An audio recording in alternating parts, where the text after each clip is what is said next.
MDB, and HPE after the close. And that is what is on the news. And I think we'll now move over to Thinkorswim. And Justin, if you could, what do you think of the market action? Well, yesterday certainly wasn't the greatest close. The NASDAQ jumped up strongly, and it wasn't getting into that extended level from our moving averages, but it was starting to kind of look a little extended. It's been a big move since it bounced off of its 50-day moving average line in August. So the close yesterday did qualify as stalling. At least for market school, one of the rules that we have is we can't have you have to have kind of more distribution days than stalling days, because we were looking at stuff and Bill was like, hey, stalling is kind of an extra thing, and it's important, but without distribution, it's not as meaningful. So although yesterday was a stalling day, we didn't up the distribution count on market school because we only have 2 distribution days, we have 2 stalling days, and so we need more distribution than stalling. So that being said, it's not a disaster. Sometimes you will have these stalling days along the way, and if the market shakes them off, then so be it. But it's good just to be aware of them when they happen. And it looks like right now it's kind of shrugging off that weakness, that weak close, and we'll see how we close today. Gotcha. Harold, what kind of sectors are you looking at right now? Well, excuse me, some parts of the tech sector is looking good. Medical still remains a sector that's looking pretty good also. So, those two seem to be the leaders in today's market so far. Gotcha.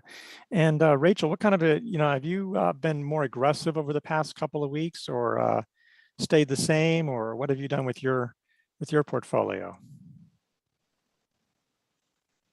I wish I had gotten more aggressive because things, since the last time I was on IBD Live, the market has really rebounded, I guess, since around August 20th. I've personally been laying low because with the market making these new highs, I've just been unsure, but it seems to be a good time to look for stocks and sectors that have been laying low in recent weeks and seeing if there's more potential for growth there. Gotcha. I'm going to just switch over to MarketSmith now. Just going to show IWM. This is the ETF for the Russell 2000 coming up. It seems to finally be breaking above that 50-day line, more convincingly over the last few days. So it's holding above it, too. Yes. So that's good. Before it was just coming up to the line and getting turned away.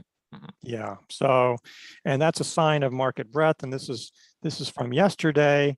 This only other thing, but you can see on the NASDAQ advanced decline line, it's not great, but it's coming up. I mean, at least. So there's something along that side. And I know that I was actually in the office yesterday, and David Chung was mentioning that, well, if you look at the NYSE advanced decline line, that's not too far from the highs of the year. So it's a little different, but so that's it's a positive sign for market breadth. I want to get to your stock, Justin, right away. Signet, since there we go. Since it's pretty actionable, or certainly making a move now. What do you think of this? Yeah, so a lot of times with these gap ups, earnings breakaway gaps, what we do is we kind of look at that first 5-minute bar. Right now, the first 5-minute bar looks pretty good to me. So it's one of those things that's actionable at the open. Now, Signet, the EPS rating is a little bit weaker on it, but it's, if you look at the recent earnings, it's basically going from negative earnings per share to positive in the year over year quarter. So that's why you have that number sign and 416 when you look at the when you look at the earnings, but its revenue growth has accelerated. It was kind of in the single digits, and now it's at 98% and 101%. So things are definitely moving in the right direction in terms of the earnings and sales. And again, this was a nice cup shape. I do get a little bit nervous with cups just because I'd like to see some type of handle. You could argue that maybe you had a 3-day handle there, but I don't think that's anything that would really qualify. But yeah, I think this is actionable. Again, this is a group that's been doing fairly well, but Signet is the one that sticks out to me in the group. It's the highest priced one. It's the most liquid. The group is only 7 stocks. So I think the group could just be Signet. The group move could just be Signet. That happens sometimes. Yeah, that definitely happens at times. Let's see here. But if we'd also just take a look at PWR, because I have a confession to make. I was looking and I'm like, why did I sell this? So Quanta Services, I got that as it went through 100, and I was just like trimming stuff back yesterday because the stalling action, but this one was holding up well, and I don't know what I was doing, so I just missed out on a big move today for no reason, and it just kind of goes to show you how sometimes you need to be patient with these. Again, this was holding above 100. It wasn't doing anything wrong. I was getting nervous because of the stalling action, and I was just trimming things that I didn't have much of a gain on, and this was a silly mistake. So it's one of those things you learn from, and sometimes you have to learn the lesson a few times. But yeah, that's my confession for the day, and just acknowledgement that, hey, you can be at this for a very long time and still make mistakes. Gotcha. Harold, a lot of people are asking about Denbury. Oil is up a little bit today. And what do you make of this stock action? I've been drawing various lines just to pay attention to it. Yeah. I mean, that's one way. I mean, that would be an early entry where your trend line is drawn there. I probably would have done, yeah, you got a couple of them. So either one of those would work. The one that's going horizontal, but right around that 73.20, that would be a pretty good entry. Might be in the lower part of the base, but you could always take a little pilot or test position if it breaks that trend line and see how it works. Just take a small position and see how it works.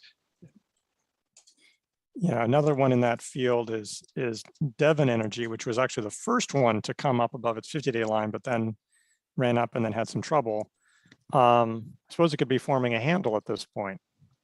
Yeah, we had that on Swing Trader, and we ended up ditching it because that action yesterday, and luckily we didn't get it at the lows. We kind of got it off as soon as it was starting to break down a little bit. But yeah, I mean, it could come back. I mean, energy is looking stronger today, but yeah, Harold, go ahead. What were your thoughts on Devon?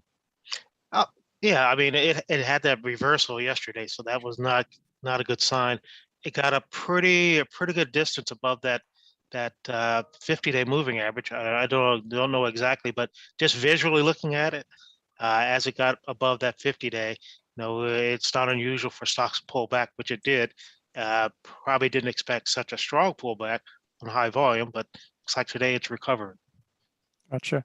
And Rachel, let's talk about Netflix. All right, yeah. So Netflix is right now nearing a 593.39 buy point. And it was up yesterday a lot on news of, I think something to do with Seinfeld. The show is going to be on Netflix soon. It was really about nothing. Yeah, it didn't seem like a super tangible piece of news, but the stock has been showing a lot of